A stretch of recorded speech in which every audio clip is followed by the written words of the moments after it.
In today's video, I'm going to teach you how to download your project from Lovable.dev in just 5 minutes. Whether you're new to using Lovable Dev or simply need a refresher on downloading your code, this guide will make sure you're able to smoothly transition your project files to your local machine. To begin, you want to open your project within Lovable Dev. This serves as the central hub where all your project files are stored and managed online. Now, once you've got your project open, take a moment to familiarize yourself with the interface.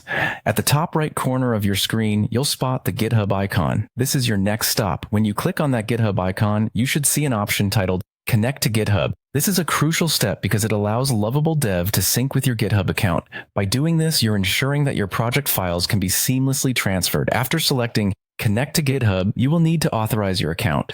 This usually involves signing into GitHub if you haven't already, and granting permission for Lovable Dev to access your GitHub repositories. Authorization is key here as it ensures secure access, allowing both platforms to communicate effectively. With your account now authorized, Lovable Dev will begin syncing your project with GitHub. This might take a few moments depending on the size of your project. Once the sync is complete, you can then head over to your GitHub repository. You should now see all your files neatly arranged and in perfect order. Next, you'll want to look for the green Code button. It's usually located in the middle section of your repository page. Click on that button to reveal a drop-down menu. This menu presents a few options for accessing your code files.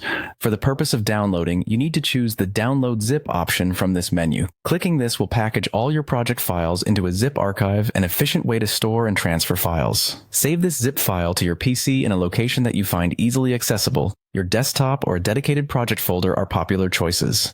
And that's it. You've successfully downloaded your project from Lovable Dev. Remember, having an organized method for downloading and storing your projects can vastly improve your workflow, so consider setting up a consistent file management system if you haven't already. Thanks for watching. If you found this guide helpful, give it a thumbs up and subscribe for more tech tips and tutorials. Keep coding and enjoy bringing your projects to life with Lovable Dev and GitHub.